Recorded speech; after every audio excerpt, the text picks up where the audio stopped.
Hello and welcome, ladies and gentlemen of the internet. My name is Mark and welcome to another episode of Finding the Next Big Roguelike, the series where I play roguelike games and demos that have been sent to the channel and give my first impressions. Today we're taking a look at Slime Attack Survivor. This is another bullet heaven slash Vampire Survivor clone slash what I like to call horde-like. They're always enjoyable for me to play because generally they don't require too much investment, and they're also pretty easy for viewers to be able to enjoy on their end because it's, visually just very pleasing. And also, I'm quite excited to actually play another one of these games, as I am currently working on a video to talk about Bullet Heaven's design. So I've been working hard on that, so I'm excited to just add another one to the list of the games that I've been playing for that video. Regarding Slime Attack Survivor, this is another solo dev game. Once again, always praising anybody who is, capable of creating a game by themselves. I tried, and boy oh boy, it's a lot. So congratulations on that. This game supposedly is heavily influenced by Brotato, which to me is the best horde-like out there, personally. But this apparently also tries to implement a little bit of like a RPG element to it with some quests, a little bit of an adventure vibe, apparently. One other game to me that feels that way would be Nordic Ashes, with the different maps and just the overall biomes. It felt more of an adventure than most of these games, which usually these games don't really try to be super immersive because of the simplicity of the genre itself. Now, one thing to note, this is a demo of the game. The game is not out. It will apparently be released in Q2 of this year. And in this demo, this is not music composed for the game. This is royalty-free music. So that's one thing to keep in mind. As usual, I've only seen the little bit from the Steam page and this window right here, which I will say, one little detail, but details are important. This could have just been a still picture like that, right? Like you would think, yeah, that's a fine looking menu, but no, look at that. Ooh, it actually moves. Wow, and there's different layers. Anyway, these little details, they do a lot when you have plenty of games out there. So I appreciate that. Also, if you want to join the Discord for this game, we have a link to the description, as the developer is planning on updating people about the game and releasing more and more updates and all that good stuff. Before getting started, I do want to check out some of this stuff here. We got some quests. Ooh, I like the fact that there's a difficulty on the characters. Now, I'm assuming, yeah, that that's the difficulty of the character, not of the quest itself.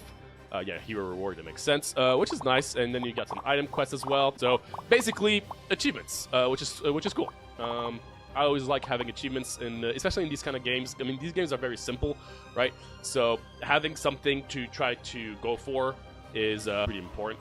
From my experience, about 70 to 80% of horde-likes, and yes, I am calling them horde-likes again, they tend to always have permanent meta progression, which again makes sense because of just how simple and repetitive the core gameplay is. So I'm super down for that. Let's take a look at the settings real quick. So there is the auto attack, disable, and auto aim. Well, all of these are activated now. Most horde-likes have these options available, and if they don't, I think they pretty much all should, depending on the mechanics, but generally that will almost always apply. I really like the idea that you can make it as simple as possible by just pretty much literally just having a single hand guide everything.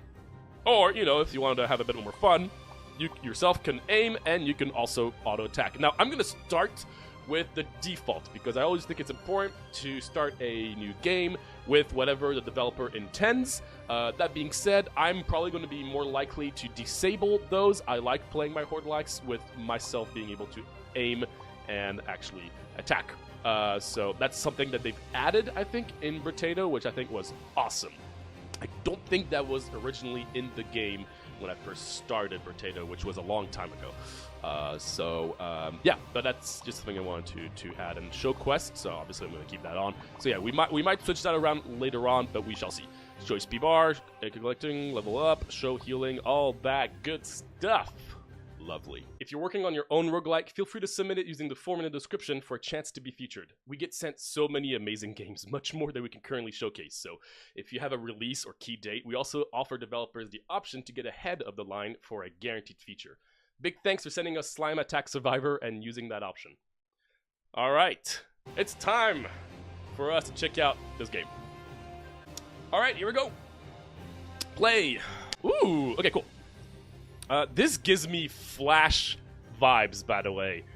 So for those of you who don't know, my video game love started with Flash games, like many of us of my generation, and this really gives me like a Flash vibe. Okay, so let's see what we got here. We got a few characters, and if I understand correctly, these are available for the demo, and these are for the full game, would be my first assessment, and you can also choose your weapon. Now, if this is like Potato, then that means that it's not just I have this weapon and I'm done.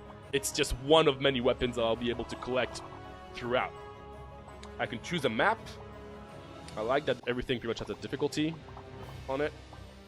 Each character has their own stats, negative, positive. I will say the negative and positive side of items and characters in Potato, I think, is one of the coolest, most amazing design choices that I just don't get to see very often in a lot of Horde likes. So, and I'm just surprised not many people are using it, because it makes your decision of just picking upgrades a little bit more strategic, and then you have to put a little bit more thought into it, which I just really enjoy, as opposed to just like mindlessly just picking everything. Which it's fine to have games like that, you know, like Vampire Survivor. When you get to the end game, you're just like click. There's a lot of games like that. But I that's why I personally love Potato, and I'm just surprised I haven't seen many games do that. So our default character plus 10%, plus 10%. But if it's, you know, it's like Potato, we're gonna have a lot of different. Yeah, all the next ones are gonna be more convoluted, all things considered. Let's take a look at those stats here. We got damage, we got cooldown, which probably means attack speed, weapon range, got it, projectile piercing, inherent lifesteal, and then a little description. Beautiful. And here we've got damage, 3-second cooldown, plus 6 armor, slam to the ground, damaging enemies around you. Now, there doesn't seem to be like a area of effect, which I don't remember if there is on Potato, to be honest. I am going to be comparing it to Potato a little bit, maybe more than a little bit, depending on how close it is, because again, I have a big fan of Potato, so I'm pretty excited about it. Interesting that I have the possibility to choose my difficulty from the start. Usually, when you start the game, you're always defaulted to the lowest for these kinds of games. So I'm gonna let the default in this case. I wasn't sure if this was like medium, like, you know, like, oh, there's easy, but the medium is default. But no, apparently this was the default, so we're gonna do that. Crimson Dragon appears at wave 20, breathes fire, dealing AoE damage. Oh, it's actually different bosses. Interesting. We gotta choose this map. 20 waves. Okay, so we can only play this one map too. Okay, cool. First China stuff. Okay, I would imagine that yes, this is obviously not a coincidence, but if you look at actually all the edges of all these little menus, they're all very, what's the term? You know, wavy. Almost like slime. At least that's my interpretation of it. And if that was obviously the intention, then I think that's awesome. 2, 1, alright, wait, sorry, am I picking the bow or the, let's pick the bow. Here we go. Okay, and we are here. We do have a tutorial. The pirate slime steals your uncollected coins. Got it. Gain plus 20% interest each wave. Killing him will drop the coins. Okay. That's always happens at the end of the wave. Got it. Rush ahead in your current direction. Invulnerability to enemy damage. Cool. So we got iframes. Great. Sprint. Oh, we got a sprint. Boost your speed while sprinting. Disable weapons. 20 minutes till dawn does that, including a few others. Increase your pickup range. Ooh, I like the increased pickup range. That's a smart move on that. I'm surprised it doesn't give me a number on that pickup range increase, but alright. We got a regeneration. That's cool. That's a really smart way of actually having something interesting with the sprint mechanic. Got some coupons, which we'll figure out later. Alright, everybody. Here we go. Okay, so we are slow. Right, so right now we are playing default, auto aim, auto everything. Cool. So once again, unfortunately, we have the same music for pretty much most of it. And for that matter, ooh, gives me such, you know, I love potatoes, so like, I'm loving this. Let's bring on the music a little bit, just because I believe we're not gonna be hearing anything too different on there for this demo at least. So then, if so, I'll hear it. Oh, wave was quick. Wave was quick. Okay, got it. Okay, so what do we have here? We've got stat points. Got it. Oh, okay, I see. Because we leveled up. Got it. And we got regeneration, we got lifesteal, we got crit, and we got health points. Cool. Okay, so what does lifesteal do? Because you can do some pretty broken stuff with lifesteal. Even though Potato tried to balance it out by doing, like, lifesteal is not a percentage of your damage, it's actually a chance to regenerate 1 health with a maximum amount of, like, health possible. It's still, like, one of the best healing options most of the time. So lifesteal here, you're... Ooh, dangerous approach. It actually is the damage you deal.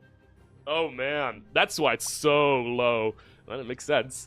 I'm not gonna fool around with that yet because for me, I don't know how powerful it is. I'm gonna take some crit just for fun, and we've got our shop. Cool. Okay, so what do we have here? There's a few interesting differences with Potato here. First off, there's a healing option, and it seems like there's a passive, like, stuff here, but also equipment, so things might be a little bit more specific. I like the fact that it's not just literally Potato, of course. Like, now that I've known that it was influenced by it, obviously I'm comparing it, but I appreciate the fact that it seems like it's trying to go for its own thing. Naturally, we can just upgrade our weapon if we want. We might actually just be stuck with just that one weapon, which all ultimately makes sense looking at the character. I've got a feeling that I doubt I would imagine my character with a million things, considering that there is a pretty neat, you know, idle animation with just the one weapon. So let's see. My bow does scale with 1600%. Oh, that doesn't surprise me with how low the the actual percentage of lifesteal is. That makes sense. Projectile area damage. Ooh, area damage. Cool. Critical chance, critical damage, all that good stuff. Bonus projectile pierce. Cool. Okay, let's take a look at what we have here. So we've got, this is an ability. Continuously damage nearby enemies. Well, I mean, theoretically, the best thing would be this, right? How different is this? It's pretty good. It's a pretty good upgrade. But I do want to try different things, although this, I don't know how often I'll be able to find this, you know? So I might just upgrade my bow for now. I know this is boring, but I'm not going to reroll, obviously. I'm not going to heal. Let's just start wave 2. Okay, also, I want to see my dash. Whoa! Now, that's a that's a dash that goes far. Okay. Now, we'll see if I figure out the... Okay, there you go. This guy I want to kill. Okay, and cool. Okay, nice. Okay, cool. This feels fun. Great. I don't know what area damage. Okay, it's area damage. It doesn't do anything with my weapon. Lifesteal. All right, fine. We'll do some lifesteal. Ooh, we got some uncommon stuff. Void. Continuously damage enemies in an area around closest to you. Yeah, we'll definitely do that. Voila. Okay, and then we'll figure out how to use that. And I'm interested about the fact that there's multiple passives. I'm curious if we're going to find some passives here as well as some items. And if so, what are the differences? Well, I guess because then you could just have some pretty crazy, like, abilities on your equipment, but obviously you can only have one of them, right? So that's how you would probably... That's why you would have... That's my interpretation of why you would have something like that. You can lock your items. Makes sense. Okay, let's start wave. But I'm already going to take off auto aim and auto... actually, auto attack. Auto attack. With auto attack off, press this attack hotkey to use your weapon. I'm going to take everything off. Oh wait, something exploded. Oh! It happens automatically. Oh, I missed my shot. You are dead. Gets oh, interesting. Having to find your the pirate. Now, what happens if the pirate runs away? The pirate steals your uncollected coins. Gain. Oh, this gains interest each wave. So theoretically, you don't want to kill it too soon. Interesting. Ooh, so it's like the piggy bank, right? From Rotato, where it depends on how greedy you want to be, right? So projectile damage. Now, is this just going to be a straight 2 addition? I think this is just flat damage. Also, 2% attack speed is very low. Cooldowns are reduced, but that also, I mean, that does apply to my abilities as well, which is nice, but 2% is a small number. I'm going to do projectile damage still. Okay, we can upgrade this. What is that? This is a buffing spell. What does this do? Buff 3 projectile damage. Buff duration is 1 wave. Condition, land 7 hits on enemies. Oh, okay, cool. So this is something that I'll get if I land 7 hits on an enemy. So the faster my weapon, the more consistent that would be. So I think I inherently get the 3% cooldown. Grant a buff until wave ends each time the condition is met. I would imagine it's not just a 3% reduction. Oh wait, is this permanent buff? I don't know. We can try this out. Area, damage, speed, all that good stuff. I don't think I care too much. Let's try this. Wait, buff 3 projectile damage. Oh. Okay, I see. So it inherently comes with 3% cooldown. The buff will be a 3 projectile damage for 1 wave for just killing 7 enemies. That doesn't seem great, actually. Unless I'm misunderstanding something, but if so, so be it. Okay, let's definitely get an upgrade on our bow. Ooh, that's plus 10 damage. Faster shot. Oh, yeah. Fires 2 arrows? Oh, my gosh. Yeah, of course I'm getting that. Are you crazy? All right, now we're talking. Oh, wait, I forgot. I have to shoot. Why is this not working? Oh, wait. Can I not stay pressed on the shoot button? Oh. That might be just a little error here. I got an achievement. Ooh, we got a rare critical damage. Yeah, what's my crit chance though? It's 3%. I think like speed I would rather have at this point. Sorry, rare. You look cool and all, but I don't know if I'm going for crits, so I would rather have more speed because I'm pretty slow. Can upgrade my guy here. Wait, so what happened? Oh, it's replace. It's replace. Okay, that's why. What's the benefit of replacing? I'm just gonna agree to just grab the rare versions. Okay, oh, there's a challenge. Cool. Okay, I am gonna put back auto attack though, because for some reason it felt like I wasn't able to just stay pressed on a button for it.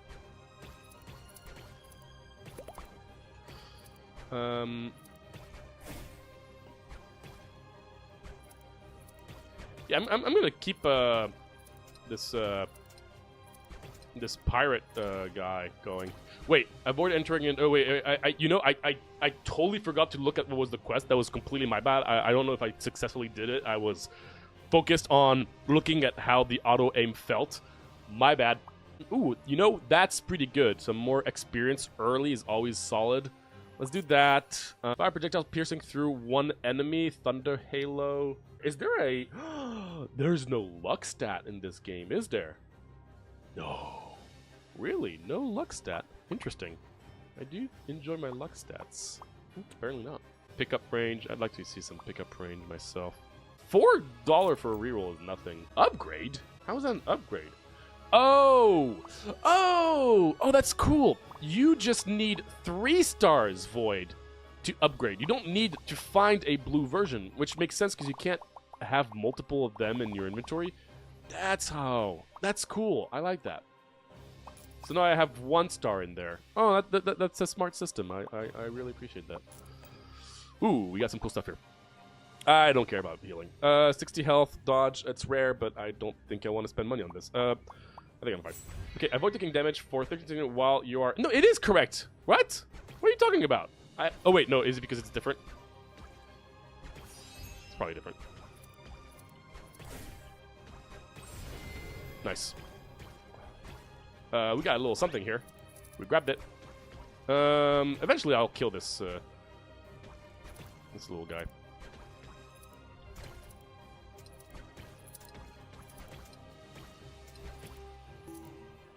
Whenever you are oh wait, these are cool passives. Whenever you're sprinting, gain a boost of 20% dodge and increased dodge cap. Cool. Whenever you are standing still, you gain a boost. Get it? Whenever you dash, you gain a boost of 30% damage for 8 seconds. Dash cooldown reduced from 8 to 6. Dash costs health.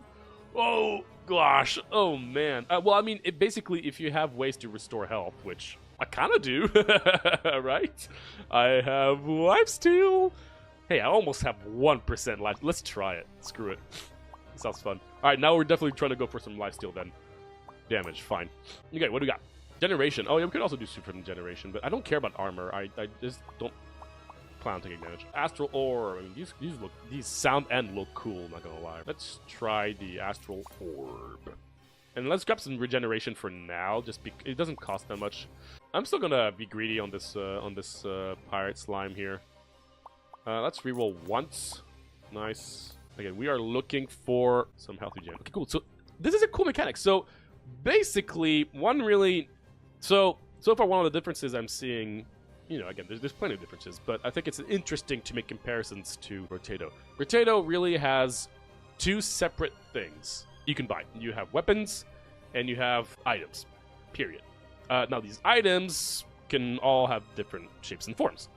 But here you've got a few other things. You got your equipment. And equipment is going to be the closest thing to, you know, a generic stat increases that you can find in Potato and all. Now the difference is, since you are limited in terms of space, you don't have as much power of just like buying everything that feels good. So I don't feel like I need to buy a million things. Also, you got your passives, which I'm currently blocking, which is a really nice touch. That reminds me a little bit of 20 Minutes Till Dawn in that regard, where you have a character-specific passives. Now, this is not character-specific. I would imagine not, but that's cool because that, like, you know, inherently changes the mechanics of the core game. And then you get your abilities. That kind of reminds me of Soulstone Survivor. You know, they're like more magical, big, you know, area stuff that just happen automatically while you're focused yourself on your own little attack. So that's nice. And then you have your main weapon, which surprisingly actually is just one weapon. I didn't think that originally. So I like the fact that there's like 4 distinct, you know, things you can buy and purchase, and the fact that you can upgrade them separately is a nice touch. So far I've been doing this. Okay, kill 12 enemies while you are inside the zone. Got it. Sure, I can do that. Bomb. Ooh, I'm realizing that. Okay, so let's see how it feels. Like, okay, so I lost some health, but I think I dashed into something that gave me health. Okay, so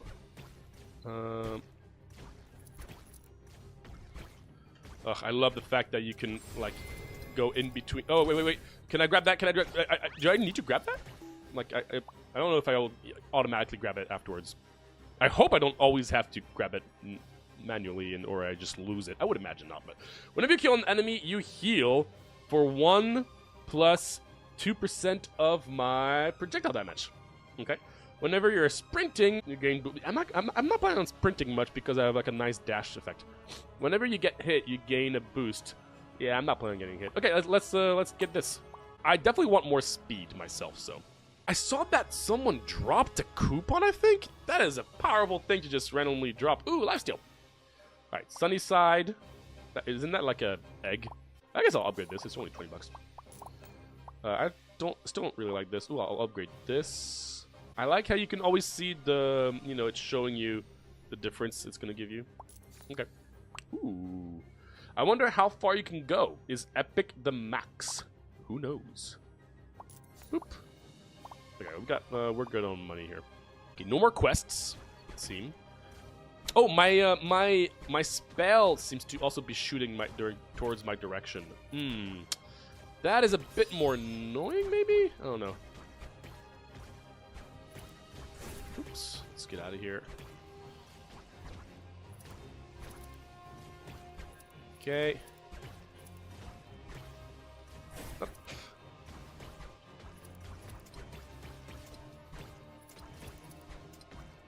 I'm still gonna wait on my little pirate slime. More speed. I am loving the speed. Definitely want to upgrade my bow one more time. Fires 2 arrows, but then the projectile count goes from 1 to 2 So it's gonna fire 2 arrows twice, is what I think I'm understanding here. Okay. If that's what I understand, that's obviously amazing. I'm obviously taking it, but that'll be my guess. And Whirlwind. Oh, that's not the same thing. I thought the Void was the same as the Whirlwind. So Whirlwind continuously damage enemies in an area behind you. So I can more strategically figure that one out. So put the enemies in an area around the closest enemy. That immediately hits an enemy is the difference here. Okay, start wave. Okay, stay inside the designated zone for 29 seconds. Okay. I might strategically not, sorry,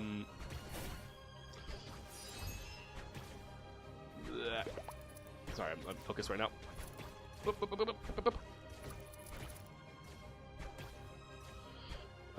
Sorry, what was I gonna say? I might strategically not pick up the reward to see if I get it or not at the end. Oh, wait. Did I grab that? Let me see. I thought I didn't. Okay, I don't think I did, actually. So, I don't know. Whenever you are standing still, got it. Whenever you heal, you deal 10 plus health points to a random enemy. Okay. Whenever you are sprinting... Okay, let's do a healing, take damage kind of vibe. Lifesteal. Restore health. Well, I mean, theoretically... Oh, my gosh, you can actually buy passives, but obviously they're... Oh, also that probably answers my question as how many stars we can have. Legendary, yeah, 5. Got it. Whenever you kill an enemy, you get a boost of speed. Ooh! And it stacks? Ooh! I like speed. I mean, I don't know if I'm going that... I feel like I would need an actual character that, you know, has a mechanic where you take damage to really benefit from that kind of stuff. I'm gonna buy this. Okay. I got an achievement. Oh my gosh. Okay, we'll... Oh, wait. I this entire time, I mean, I know I've had this... This is a quest there. You know what? I might just try to take some damage so I can... okay, I got another... Okay, we'll keep track. I got another achievement, so that's 2 achievements. Yeah, we're cooking today. Okay, I'm going to take some damage purposefully so I can try to survive. Oh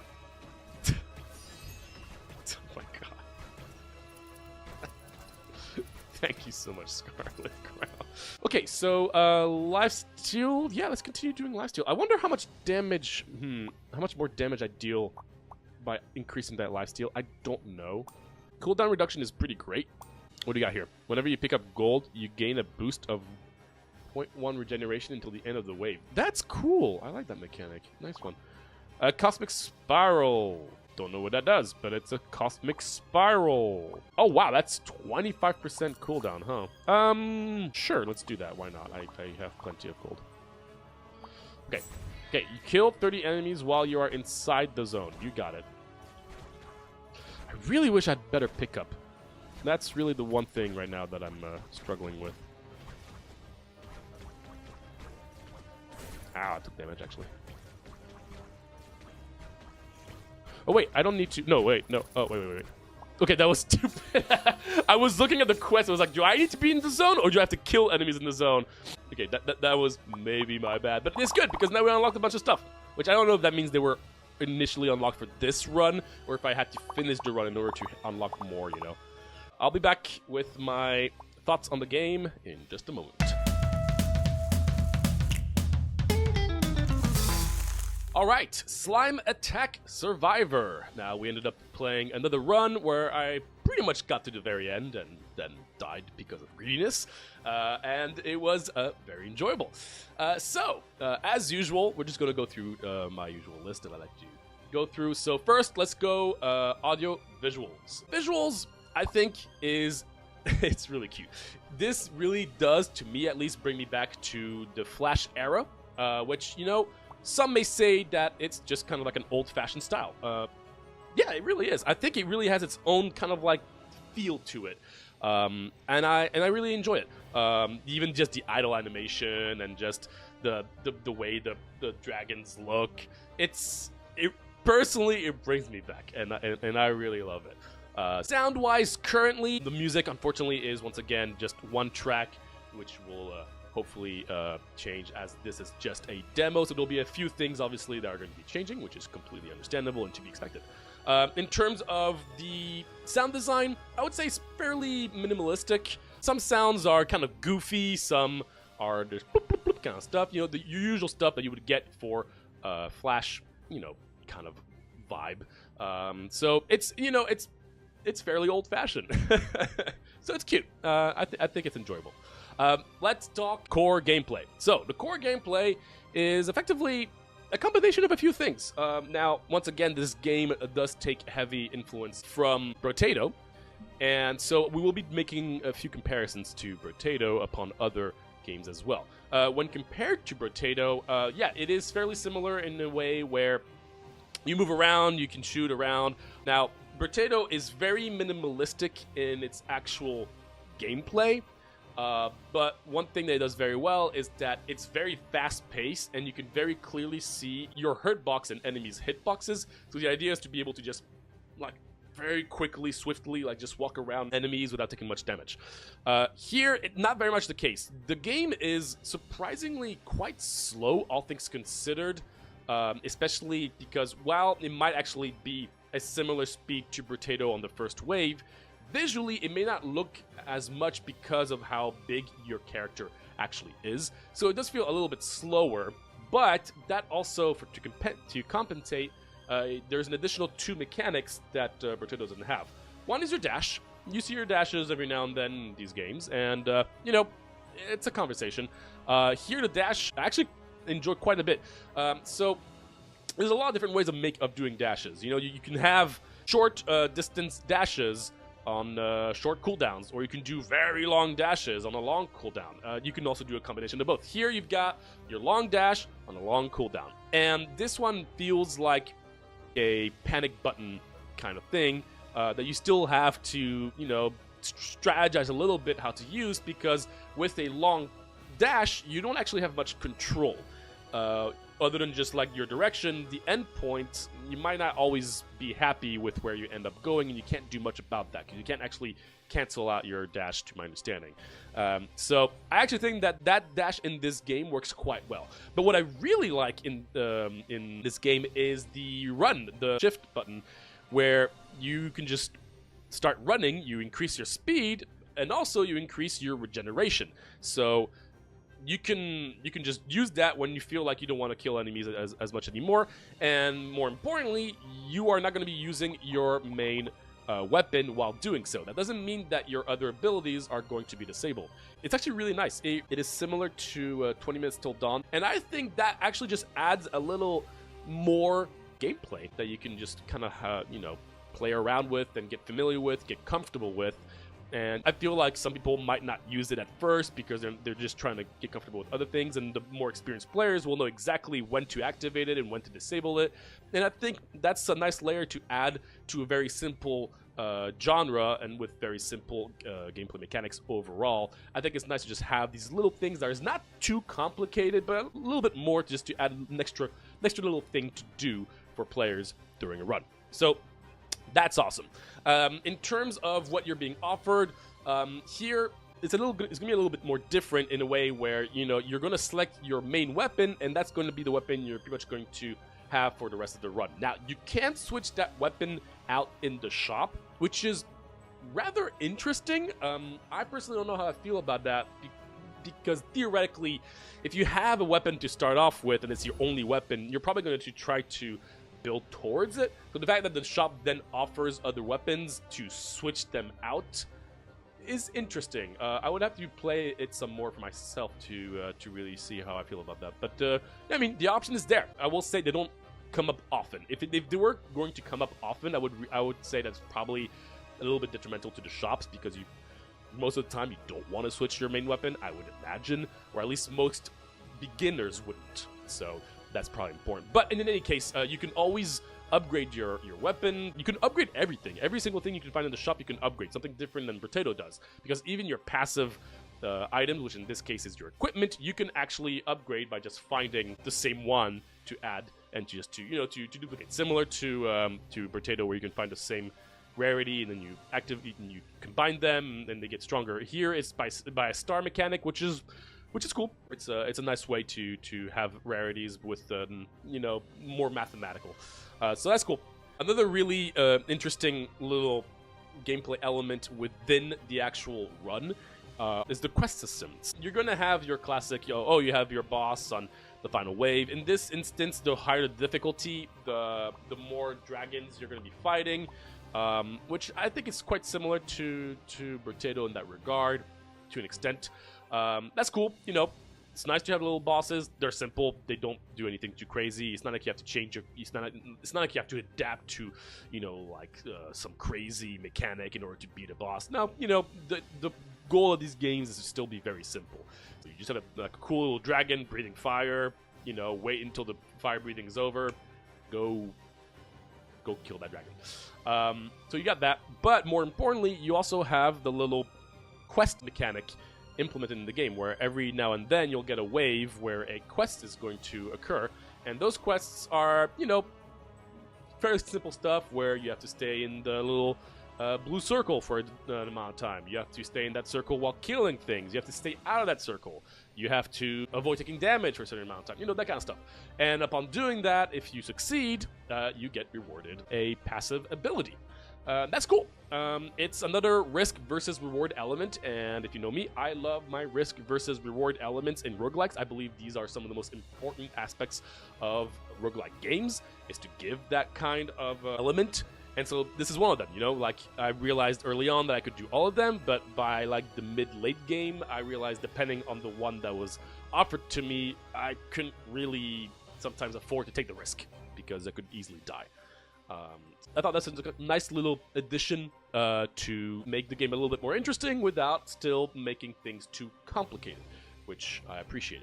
Another interesting element is the fact that if you don't collect gold, instead of it being either collected automatically or just gone, or you only get a portion of it, it's being stolen by a pirate slime. Now that pirate slime will come back the next round, and if you kill it, you'll get that money back. But if you let the pirate slime collect gold, it will constantly get 20% interest every wave, which is really interesting because that, to my understanding, means that it's another very high risk versus reward element that you can play around with. Because what if you just don't collect gold at all for the first, 5 waves, and then like it keeps on collecting the gold, it keeps on getting 20% interest. You kill that slime, money, money, money. So I thought that's quite interesting to have.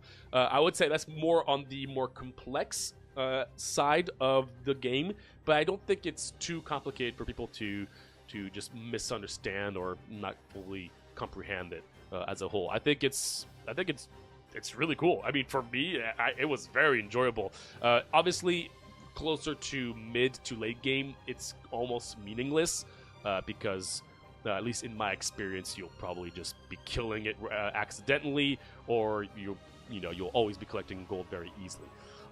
But at least for the early game, I think it gives a really nice option for people that want to try to be greedy. So that I really appreciate. All right, I want to talk about the actual roguelike elements of the game. So in a horde-like, the roguelike elements is all just the items you find, the stats, all that stuff. That's really all there is. Like enemy design, to my understanding, for these kind of games, they're actually kind of, what you're going to be facing. It does depend. Some horde likes do sometimes just have random possible spawns. Others will just have it so that every single time on wave 10 you'll have these enemies. Every single time on wave 11 you'll have these enemies.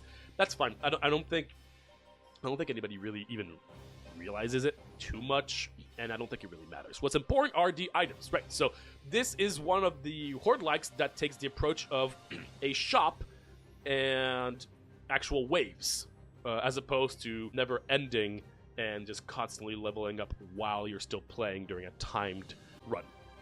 So that means you collect gold, and then you get to the shop, and then when you get to the shop, you start buying stuff.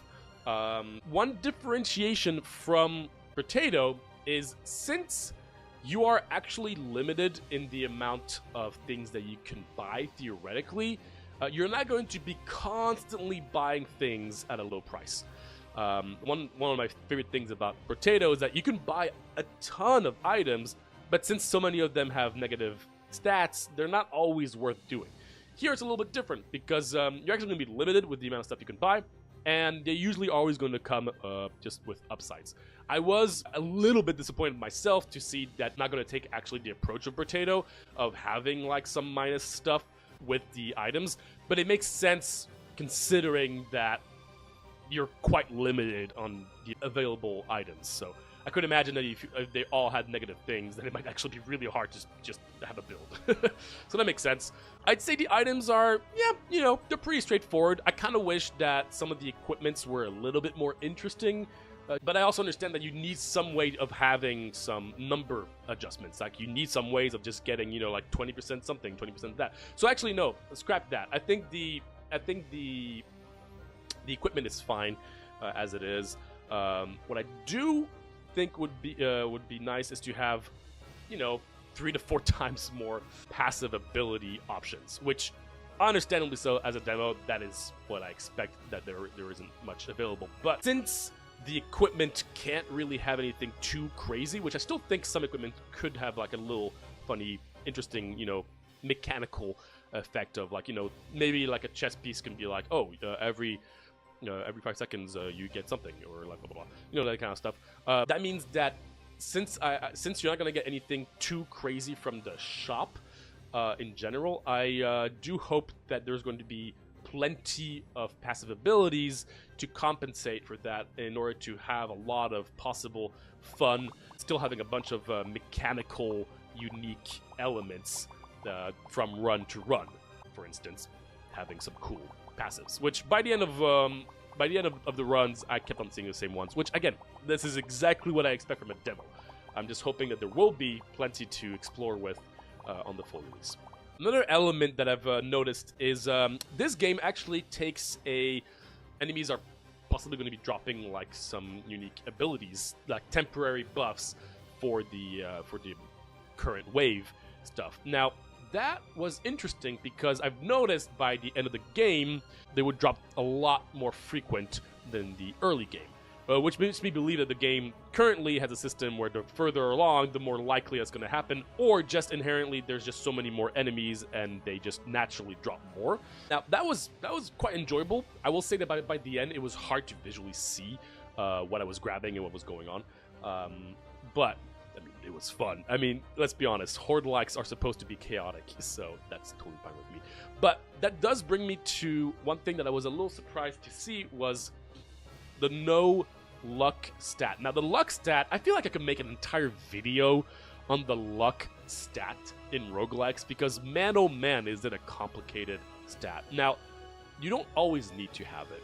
And some people might say that, you know, it can sometimes be a little confusing, which is true. I personally think that the luck stat is a nice addition to a lot of Horde-likes because it does allow players an extra layer of risk versus reward. Because the luck stat is one of the few stats that does literally nothing to your character, but it allows more potential rewards in the long run. And originally, I thought that you couldn't really have luck in this game because of the different systems, but now that I saw 2 runs, I do feel like you could actually have a luck stat. I think, personally, I would love to have a luck stat in a game like this. Now, that's just me. But noticing that enemies can drop items, noticing that by the end game I was getting some really, really rare and legendary items constantly, but I didn't upgrade my luck stat. It was just naturally through just getting the wave, which is understandable. But one of the nice things about the luck stat is that if you do increase it a little bit and then you get a legendary item in the shop, whether it was just because, you know, eventually you're going to have to, it does feel rewarding for the player to feel like, oh, it was worth putting the luck stat for that. So I feel like this game could potentially have had a luck stat for enemies that have a higher chance of dropping items and higher quality items in the shop. But that's just me. Currently, all these first characters are pretty simple. And I will say, if the developer really loves Potato, I hope these next few characters are wild. Like crazy. We're talking one that doesn't even have a weapon and can only use abilities. We're talking one that when they run, they actually reduce the speed, but something crazy happened. One that only deals damage by dashing, but their dash is super low cooldown. I hope that some of these other characters are even crazier, because I've noticed that these first characters are pretty tame, all things considered. So hopefully we'll get to see some crazier characters, because I mean, that's one of the great things about Potato, which, again, this game is not Potato. Let's be clear, right? But I feel like this game could definitely have, similar to Potato in this instance, some spicy characters. Honestly, from the two that I've played already, I definitely felt a difference. I can see that all of them, you're going to be playing a different build. Now, understandably so, each of them are going to, push one specific build. But outside of just having characters that push a build, I like characters that not only push a build, but also bring new mechanics. Actually change kind of like how the game plays for that one character. That's one of the beauties of Potato. Potato feels sometimes like a brand new game depending on the character you play. If you play the pacifist, you're not even supposed to kill enemies. If you play the guy who can't even attack, but every time someone hits them, everything explodes, clearly that's completely different too. So I hope we'll get to see some of that, because I think that would fit quite well. This game will feature multiple maps. That's right, which is cool. We obviously didn't get to see the different maps because this is not available for the other demos, and also kind of lost. I wonder if that means that all of them are going to have separate bosses. That'd be cool. But yeah, so that's also nice. It's going to be an extra layer of immersion, which, this game is trying to be more into, serious, cute, almost Japanese vibe, and I like that. So that's something to keep in mind. And once again, the fact that you're gonna have quests. They're just you're gonna have achievements, but you're also gonna have quests on the side. Like, you're always gonna have like one quest to try to unlock the next thing, right? Is what I'm understanding. And once again, love the fact that I like a game where there's a reason to play it. Other than just playing it for beating it. Here, you will unlock more things for the future. I like that. Overall, I think this game, in terms of horde likes, it's solid. It's fun. It uses, some unique mechanics without being too complicated, and it's cute. It's enjoyable. And as a demo, I think it's doing great. If I were to give some extra feedback, I would say it would probably be nice to be able to more clearly see some things by potentially having a clearer circle on your character's body, so you can kind of know where you take damage. And same for certain enemies' attack. A good example was the fire breath versus my character. I wasn't sure when I would take damage and where I would not. So that'd be nice to just have a better visual representation of where your hurt box is in some way. And I also wish that some enemies, when they start doing attacks right before I'm thinking of mostly there's a slime that spits like a fireball constantly, and they go pretty fast. In Potato, one thing they did really well is that when an enemy is about to send something, instead of just having an animation, which, yes, the slime does have an animation, but with all the chaos, it's a little hard to see.